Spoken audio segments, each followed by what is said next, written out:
Bonjour à tous, bonjour à toutes, soyez les bienvenus sur la chaîne du thé dans l'âtre. Aujourd'hui, dans cette vidéo, je vais vous présenter le bilan de mon mois de janvier en termes de sorties culturelles. Alors, détendez-vous, prenez votre plaid le plus moelleux, votre boisson chaude ou froide préférée et laissez-vous porter, on va parler théâtre. Pour ce mois de janvier, eh bien écoutez, je vais me munir de mon carnet. Il est superbe avec des pans, je ne sais pas si vous voyez, il est tout doré. Et dans ce carnet, je vais donc noter toutes mes sorties culturelles de l'année. Et donc, pour le mois de janvier, le bilan est plutôt pas mal, je dois dire, parce que j'ai donc vu 3 pièces, ainsi qu'une exposition. Donc ça sera la première partie de cette vidéo, je vais vous présenter ce que j'ai vu pendant le mois de janvier. Dans une deuxième partie, je vous expliquerai mes lectures du mois de janvier. Et dans une dernière partie, je vous expliquerai les pièces que j'ai très envie de voir en février. On est parti pour la première pièce de janvier. Il s'agit de la pièce Grand-peur et misère du Troisième Reich de Bertolt Brecht. L'adaptation que j'en ai vue est une mise en scène de Julie Duclos et j'ai vu donc cette représentation au Théâtre de l'Europe. C'est une pièce qui a encore lieu puisqu'elle sera jouée donc jusqu'au 7 février. Alors, Grand-peur et misère du Troisième Reich, de quoi est-ce que ça parle? Son titre est déjà assez éloquent. On va être ici sur des tableaux qui vont se succéder et ces tableaux vont représenter des scènes de la vie quotidienne de plusieurs donc, Allemands, de toutes classes sociales confondues. Ces scènes vont aller de 1933 jusqu'à 1938, presque à la veille finalement de la Seconde Guerre mondiale. Et à travers ces tableaux, on va découvrir les sentiments de peur, de paranoïa, de suspicion qui vont, on va dire, naître dans des familles, que ce soit des familles d'artisans, chez des scientifiques par exemple. Toutes les classes sociales sont représentées et on va voir comment ces familles vont être, on va dire, brisées ou gangrénées par la montée en puissance du Troisième Reich. C'est une pièce que j'avais déjà eu l'occasion de lire. À la lecture, j'avais trouvé vraiment cette pièce superbe. Eh bien, la représentation que j'en ai vue au théâtre de l'Odéon est extrêmement fidèle à la pièce que Bertolt Brecht a écrite. Au niveau de la scénographie, j'ai énormément apprécié le fait que, en plus j'étais un petit peu en hauteur, donc j'avais vraiment une vue plongeante sur l'immense scène du théâtre de l'Odéon. Et là, on avait une énorme impression de vide, de, comment dire ça, de sobriété, mais même plus que ça, on se serait presque cru dans une prison. Les murs étaient beige, voire gris, le décor est dans les tons gris également. On ressent vraiment un peu d'angoisse, un peu de malaise avec cette scénographie qui illustre extrêmement bien le propos. La mise en scène était extrêmement simple et épurée. Il y avait des systèmes de décors, comme on peut le voir dans énormément de pièces, des systèmes de décors qui bougent pour qu'il y ait une fluidité entre les différents tableaux, qui ne se passent pas dans les mêmes villes, qui ne se passent pas à la même époque. On va vraiment balayer toute l'Allemagne et toute la période de 1933 à 1938. Enfin, c'est vraiment passionnant, j'ai passé un superbe moment. Quelques petites longueurs par-ci par-là parce que le souci, en tout cas c'est mon avis personnel, le souci quand il y a des successions de tableaux comme ça, c'est qu'au bout d'un moment on s'attend à ce qu'il y ait un autre tableau après, puis un autre tableau après, puis un autre tableau après. Donc on peut être habitué à ce genre de procédé. Mais sinon, voilà, la pièce est superbe. Je vous la recommande vivement si vous êtes sur Paris. Vous pouvez la voir donc jusqu'au 7 février. Si jamais vous êtes plutôt du Nord, eh bien sachez que la pièce va être jouée du 13 au 22 février au Théâtre National Populaire de Villeurbanne et va être également jouée du 27 février au 2 mars au Théâtre du Nord à Lille.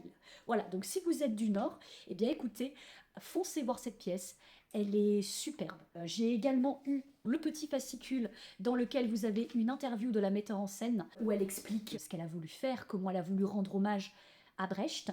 Brecht d'ailleurs, qui est assez fascinant, Bertolt Brecht, c'est celui qui a inventé ce que l'on va appeler le théâtre épique. Et l'une des caractéristiques du théâtre épique, c'est de mettre en place une distanciation entre le public et la scène, une sorte de mur un peu hermétique. Alors là, le sujet s'y prête énormément, mais voyez, dans l'interview, elle expliquait justement, donc Julie Duclos, que elle restait fidèle à ça, mais que malgré cette distanciation que Brecht a pu mettre dans sa pièce, sa mise en scène à elle fait en sorte que l'on a de l'empathie pour les gens, même pour les gens qui ont des actes les plus discutable. Parce que vous vous en doutez, on va avoir des familles qui vont soutenir le régime, puisque à l'époque on ne savait pas encore ce que ça pouvait donner, d'autres au contraire qui vont le critiquer.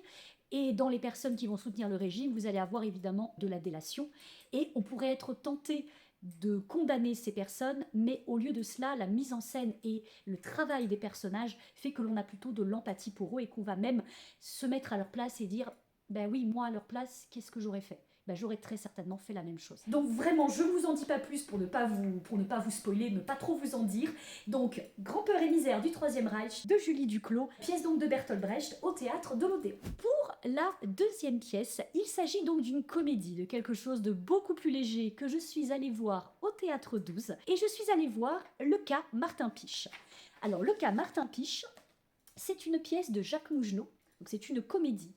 Elle a été mise en scène par Claude Lecournay et elle est jouée par la compagnie du Levant. Alors, Le cas Martin Piche, c'est extrêmement drôle. Le pitch de départ, vous avez un psychiatre qui est spécialisé en neurologie et ce psychiatre attend son patient, Monsieur Martin Piche. Quand Monsieur Martin Piche rentre dans la salle, on voit un bonhomme un peu angoissé, qui sait pas trop où se mettre, voilà, un petit peu pâteau, enfin voilà, on se dit que voilà, ce monsieur a des angoisses, hein, très certainement, et que ben, c'est pour ça qu'il vient voir ce psychiatre. Et en fait, on s'aperçoit, donc ce n'est pas du tout un spoil, hein, c'est la première partie de la pièce, hein, les toutes premières phrases de la pièce, c'est ça. Martin Piche dit à son psychiatre, bah écoutez docteur, si je viens vous voir, c'est parce que je m'ennuie.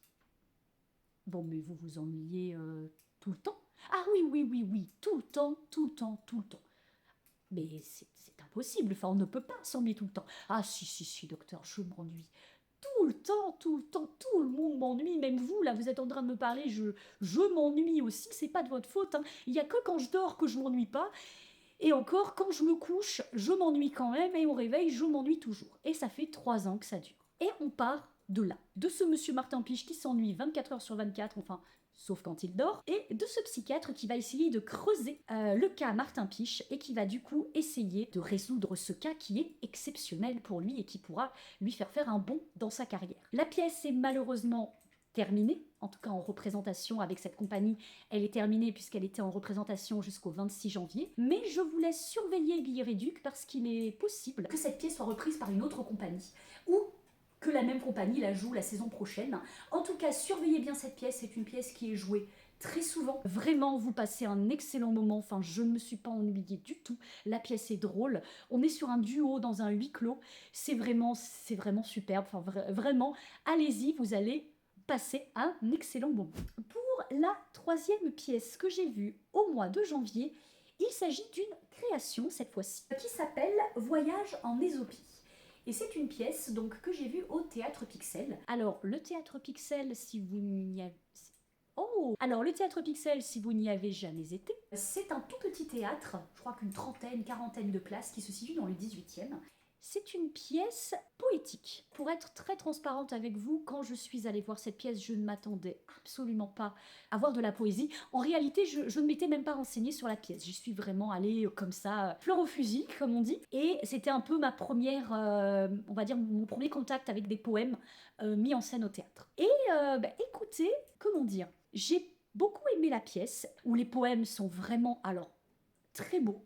Les poèmes sont superbes. C'est d'ailleurs le metteur en scène, je ne vous ai même pas dit le metteur en scène, c'est d'ailleurs Yann Dufay donc, qui a mis en scène la pièce et qui a écrit les poèmes. Et écoutez, voilà, les poèmes sont vraiment magnifiques. Sont très bien déclamés donc, par le couple d'acteurs, donc un homme, une femme, qui donne corps au texte. Donc ça, j'ai trouvé ça vraiment très bien. On a à côté donc le troisième personnage, c'est donc la lectrice, c'est cette femme qui va lire des poèmes et intervenir de temps en temps. Donc la relation entre ces trois personnages marche vraiment très bien. La seule chose que je regrette, malheureusement, c'est le manque un peu... Alors, c'était peut-être un choix du metteur en scène, attention, mais j'ai regretté qu'il n'y ait pas plus de décors et plus de costumes. Alors, je n'en connais pas la raison, si ce sont des raisons budgétaires ou autres, mais vraiment, pendant toute la pièce, j'ai été un peu hermétique au fait que les costumes, le décor, il y en avait vraiment très peu. D'ailleurs, des décors, il n'y en a pas.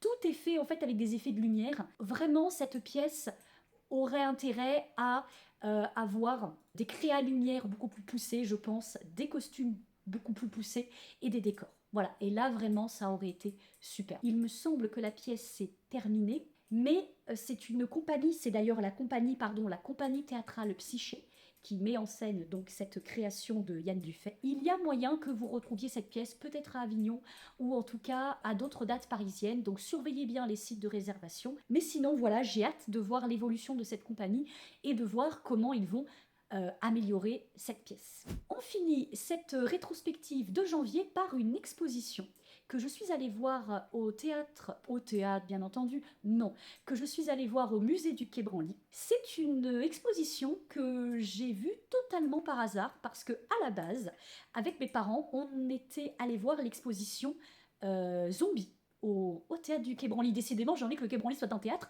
au musée du Quai Branly. Donc l'exposition Zombie au musée du Quai Branly, qui est superbe. J'ai été vraiment scotchée. On en apprend énormément sur la culture vaudou, sur les dieux vaudous, sur la religion vaudou. On en apprend énormément. Moi, j'ai vraiment appris énormément de choses. L'exposition est extrêmement riche de costumes, de fétiches, de tombes. Il y a même un moment donné, vous entrez dans un cimetière reconstitué. Enfin, l'exposition est vraiment sublime. Mais je ne vais pas vous parler de cette exposition-là. Mais celle dont je veux vous parler, c'est celle dont j'ai le prospectus juste ici. Je vous la mets là, alors plutôt ici. Hop là, vous la verrez beaucoup mieux. Il s'agit de l'exposition Wayang Kulit. Alors désolé pour ma mauvaise prononciation. Et il s'agissait des théâtres d'ombre de Java et de Bali, qui était une exposition qu'il y avait à côté de l'exposition Zombie. Écoutez, je regrette de l'avoir fait un peu rapidement parce que ayant vu une expo juste avant, j'ai eu un petit peu de mal à retenir les choses, mais le théâtre donc de Bali et le théâtre de Java, théâtre d'ombre, c'est riche de personnages, riche de caractères, de légendes, de mythes. C'est vraiment magnifique. Mais je vous montrerai, si j'arrive à en trouver, des photos de l'exposition. C'était vraiment sublime. Je pourrais pas vous en dire grand-chose de mémoire, mais je me rappelle qu'il y avait des interviews de ceux qui font bouger les poupées. J'appelle ça des poupées, mais en vérité les marionnettes, ce serait plus simple, enfin ce serait plus exact. Donc de ces maîtres, on va dire marionnettistes qui font bouger des marionnettes qui sont immenses. Enfin, je crois que les marionnettes font presque la taille d'un être humain. Enfin, ça demande une force colossale et une maîtrise énorme. Vraiment, cette exposition est passionnante. L'exposition est jusqu'au 23 mars 2025. Je vous encourage fortement à aller la voir. Profitez pour aller voir l'exposition Zombie juste à côté, qui est dans le même musée. Mais vraiment, vous avez des reportages, vous avez des descriptions, des légendes qui sont mises en scène, parce qu'il s'agit majoritairement de légendes, de la culture de Bali et de Java. On vous explique également le temps que ça dure. Alors, ça dure toute une nuit, même une bonne partie de la soirée, il me semble, est toute une nuit, où on est en fait dans cette tradition qui veut que quand on vous fait une représentation qui sont à l'extérieur, eh bien, s'il fait nuit dans la pièce, il faut qu'il fasse nuit à l'extérieur, donc comme ça l'immersion est totale. Donc voilà, c'est magnifique. Et un autre détail qui m'a marqué, et après je vous laisserai tout découvrir par vous-même, ce sont les expressions du visage des marionnettes, les mains également, et le regard. Et en fait, en fonction de la forme du nez, du regard et des mains, si vous êtes suffisamment aguerri, vous arrivez à reconnaître s'il s'agit d'un prince, s'il s'agit d'une princesse, s'il s'agit d'un démon, s'il s'agit d'une divinité. Tout est expliqué dans cette exposition. Elle est superbe, donc je vous la remontre une dernière fois. C'est l'exposition Wayang Kulit que vous pouvez voir jusqu'au 23 mars 2025. Je vous la recommande fortement. Dans cette partie 2, je vais vous montrer les pièces de théâtre que j'ai lues pendant le mois de janvier 2025. Et cette partie va être extrêmement rapide, puisque pendant le mois de janvier 2025, j'ai lu une pièce de théâtre. J'ai lu une pièce de théâtre. Alors, j'ai lu plein d'autres choses, des romans, un manga, mais comme cette chaîne parle de théâtre, et bien du coup, nous allons présenter la pièce de théâtre avec un grand L que j'ai lu ce mois-ci. Et il s'agit, j'ai pas tout perdu, il s'agit de la pièce de Jean Racine, Alexandre le Grand, dont je vous avais parlé dans ma précédente vidéo, qui indiquait donc toutes les pièces que je voulais découvrir en 2025. Et bien voilà, on peut en enlever une, il m'en reste que plus que 11. Avant de vous expliquer de quoi ça va parler, si vous souhaitez donc découvrir Alexandre le Grand pendant le mois de février, eh bien sachez que cette pièce est disponible gratuitement sur la bibliothèque en ligne de Wikipédia. qui s'appelle Wikisource, il me semble, et vous avez en fait toutes les pièces et tous les romans qui sont dans le domaine public. Et Jean Racine, il s'avère que toutes ces pièces sont tombées dans le domaine public depuis moult années, donc vous allez pouvoir retrouver cette pièce en version numérique, mais également en podcast si lire des vers vous hérisse un petit peu le poil. Et en tout cas en version podcast, vous pourrez la trouver donc sur la chaîne France Culture et le podcast s'appelle Théâtre et compagnie. Je vous mets le lien Wikisource et le lien du podcast dans la description. Comme ça, vous êtes parés et vous allez pouvoir me dire en commentaire ce que vous avez pensé de la pièce. De mon côté, j'ai beaucoup aimé cette pièce. Vous me direz, quelle super analyse, Stephen, dis donc, j'ai beaucoup aimé cette pièce. Oui, alors, mais pas que, je vais vous en parler un petit peu plus en profondeur. Alors, Alexandre le Grand, de quoi ça parle? Dans la pièce Alexandre le Grand, nous allons avoir 6 personnages. Le premier personnage, le personnage autour duquel tout le monde gravite, c'est Alexandre le Grand, ce grand conquérant, qui a donc asservi de nombreuses villes et qui a mis sous sa coupe de nombreux peuples. Et c'est justement cette réputation de conquérant, de valeureux guerrier, de roi, magnanime et violent à la fois, de grand guerrier qui va planer sur nos autres personnages pendant l'acte 1 et l'acte 2. Mais ces autres personnages, quels sont-ils? Eh bien tout d'abord, nous avons 3 personnages masculins en plus d'Alexandre le Grand. Nous avons Héphaistion. Héphaistion qui est le serviteur d'Alexandre le Grand, c'est lui qui va être son porte-parole auprès de nos 2 autres personnages, Taxile et Porus. Taxile et Porus sont tous les 2 des rois du royaume d'Inde. Ils ne règnent pas sur le même royaume, ils règnent sur des royaumes voisins, et ces 2 rois vont nous intéresser plus particulièrement parce que la pièce commence au moment où Alexandre le Grand s'apprête à envahir leur territoire. La pièce, en tout cas l'acte 1 et l'acte 2, vont nous montrer que ces 2 personnages n'ont pas du tout la même façon d'appréhender la présence d'Alexandre le Grand. Porus, étant un grand guerrier avec un grand sens de l'honneur et du devoir, va être prêt à aller au combat plutôt que de laisser Alexandre le Grand asservir son peuple. Alors que Taxile est, lui, beaucoup plus stratège, beaucoup plus posé et est prêt à accepter le traité de paix que présente Alexandre le Grand au début de la pièce. Mais ça ne va pas être aussi simple que ça, puisque nous avons à ajouter 2 personnages féminins. Ce sont Cléophile et Axiane. Cléophile, c'est la sœur de Taxile. Et il s'avère que Cléophile a été capturée par Alexandre le Grand lors de sa conquête du royaume des Indes, et qu'elle en est tombée amoureuse. Oui, ça arrive, oui, tout à fait. Un amour réciproque, d'ailleurs, soit dit en passant, ce qui est assez rare chez Racine pour le souligner. Donc, Cléophile est amoureuse d'Alexandre le Grand est amoureux de Cléophile et veut en faire sa reine. Problème, Cléophile, c'est également la sœur de Taxile. Taxile, qui est, nous le rappelons, le roi qu'Alexandre le Grand s'apprête à envahir et à qui il propose un traité de paix. Cléophile va donc faire tout son possible pour que son frère accepte le traité de paix et ne rejoigne pas Porus dans sa volonté de détruire Alexandre le Grand. Porus, quant à lui, est amoureux d'Axiane. Axiane, c'est une reine. Également, c'est une reine d'un autre royaume des Indes. Axiane est amoureuse de Porus. Porus est amoureux d'Axiane. Un autre amour réciproque, nom de Dieu, mais alors il est où notre amour non réciproque? Eh bien notre amour non réciproque, ça va être donc Taxile qui sera amoureux d'Axiane. Mais Axiane, elle, ne sera pas du tout amoureuse de Taxile. En revanche, elle utilisera l'amour de Taxile pour pouvoir faire pencher la balance de ce dernier et le convaincre de rejoindre Porus dans son combat contre Alexandre le Grand. Pourquoi? Parce que si Porus y va seul avec son armée, il risque d'y mourir. Alors qu'avec l'aide de Taxile, Porus a beaucoup moins de chances d'y passer. Donc, vous voyez un petit peu les mécanismes, et bien ce sont ces mécanismes, ces rouages que ces 2 femmes vont mettre en place, qui vont faire tout le squelette de la pièce, avec Alexandre le Grand en figure principale. Je vous ai résumé à peu près l'acte 1 et l'acte 2. Je vous conseille quand même de le lire, ce serait dommage de passer à côté de vers formidables de Jean Racine. Mais vous avez toutes les clés en main pour comprendre cette pièce. Je vous laisse découvrir la pièce. Je vous laisse me mettre en commentaire ce que vous en avez pensé. Moi, de mon côté, je ne suis pas très objective puisque j'aime énormément les pièces de Racine. Et oui, même si ce n'est pas ma pièce préférée, j'ai adoré Alexandre le Grand, mais ne serait-ce que par les thèmes qui sont abordés, que par l'épique et par les sens du sacrifice des personnages. On est inquiet pour eux, on se demande ce qui va se passer. J'ai vraiment été prise dans le récit. Et la fin, écoutez, la fin, je ne vous la raconte pas. Je vous laisse la découvrir par vous-même, mais voilà, une fin à la Racine, dirons-nous. Voilà en tout cas ce que je pense de la pièce d'Alexandre le Grand de Jean Racine. Dans la troisième et dernière partie de cette vidéo, je vais vous présenter les pièces que j'ai très envie de découvrir en février. J'en ai listé 6. Je ne pense pas que j'arriverai à toutes les voir, mais mon but ce sera d'aller en voir le plus possible. Et on commence sans plus tarder avec la première pièce. Il s'agit de Vassilissa, qui est une pièce qui va passer au Théâtre 12. Il s'agit d'une pièce pour enfants. Elle sera en représentation du 11 au 21 février et la mise en scène est de Clara Domingo. Alors, Vassilissa, c'est un hasard parce que ma sœur m'a prêté un roman qui s'appelle donc L'ours et le rossignol de Catherine Ardenne, il me semble. Il s'agit d'une trilogie qui est basée sur du folklore et sur des contes russes. Et l'héroïne de cette saga s'appelle Vassilissa. Et v'là type que je vais voir le canard Timpiche, et v'là type que je vois dans les flyers une pièce qui s'appelle Vassilissa.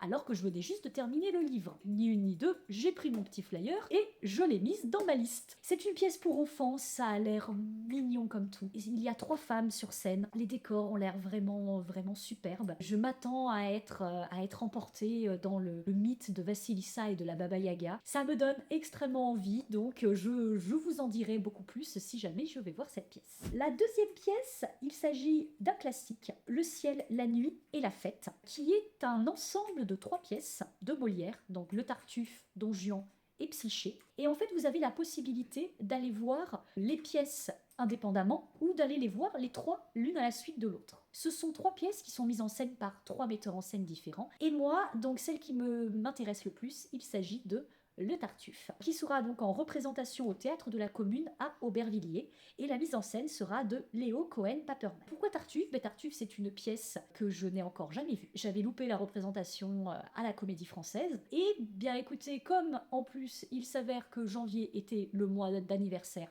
de notre cher Molière, eh bien je me dis, pourquoi ne pas marquer le coup en allant voir 3 de ces pièces en février? Oui. Bon bah écoutez, on fait ce qu'on peut, on fait ce qu'on peut. Bon, en tout cas le Tartuffe, et si jamais j'ai le temps, parce que mine de rien les 3 pièces à la suite, ça vous prend quand même de 14h jusqu'à 18h ou 19h. Si jamais mon emploi du temps me le permet, j'irai voir les 3 à la suite. Si mon emploi du temps ne me le permet pas, j'ai prévu d'aller voir tout simplement le Tartuffe. Un bon classique de temps en temps ne fait pas de mal. En parlant de classique, on va quitter Molière, on va aller vers Shakespeare, et j'aimerais beaucoup aller voir Le Songe d'une nuit d'été, qui se joue au Théâtre de la Ville Sarah Bernard jusqu'au 10 février.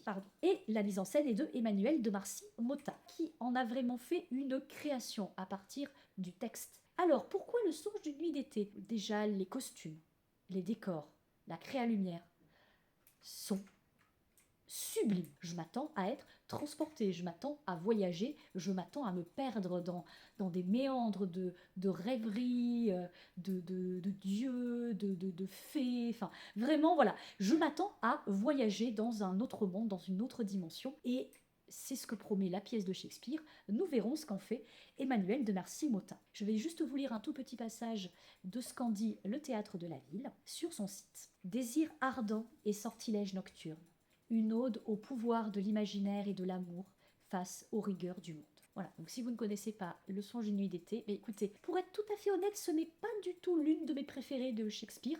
D'ailleurs, à la lecture, je la trouve assez difficile parce que pour moi, comme on va dans le monde du rêve, dans le monde des divinités, on parle de nymphes, on parle de fées, pour moi, sur le papier, à moins d'avoir une imagination énorme, il manque des choses. Là, je me dis, je vais en prendre plein les yeux, ça va être génial. Écoutez, comme on dit, affaire à suivre. Pour la 4e pièce que j'ai très envie d'aller voir, il s'agit d'une création de Valentine Allaine et Xavier Pilois qui s'appelle La Réunion. La mise en scène, pardon, est de Valentine Allaine et de Léa Casdam. Je ne vous en dis pas plus, je vais vous lire le résumé. Une salle, une table, un bonsaï mort, 4 collaborateurs. Ça vous parle, hein, le résumé? On dirait un peu très Léonore Confino. Donc vous voyez déjà, je vous ai dit que j'adorais moi tout ce qui avait trait aux réunions, au travail, au salariat. Enfin là on est totalement dedans. Dans cette salle de réunion, ils attendent que la réunion commence. Il ne manque plus que leur N+1. Mais que faire en attendant? Et là, vous voyez, cette partie-là me fait beaucoup penser à En attendant Godot, où en fait, vous allez avoir 2 personnages qui vont attendre Godot, qui finalement ne viendra jamais. Alors là, je ne vous spoile pas, je ne sais pas si le N+1 viendra ou pas. En tout cas, cette pièce me tente énormément. Elle va dépeindre, je pense, avec brio et avec un humour j'imagine assez acerbe, mais sans être dénué de poésie. Le monde du travail, le monde de l'entreprise. C'est la compagnie Calamart qui propose donc cette pièce et elle se joue à la Manufacture des Abbesses, il me semble, jusqu'à mi-février. Pour la 5e pièce que j'ai envie de voir en février, là j'hésite entre deux. Et vous allez tout de suite comprendre pourquoi. J'hésite entre deux. J'hésite entre Juste la fin du monde de Lagarce, qui est mis en scène par Joanny Berthe, avec Vincent Dédienne, qui se joue au théâtre de l'Atelier. Et j'hésite entre Le soulier de satin de Paul Claudel, qui est mise en scène par Éric Ruff à la Comédie Française. Ben écoutez, ce sont deux pièces que je me suis mise dans ma liste de pièces à lire en 2025. Et bien écoutez, le mois de février, j'aurai lu et ou vu soit Le soulier de satin, soit Juste la fin du monde.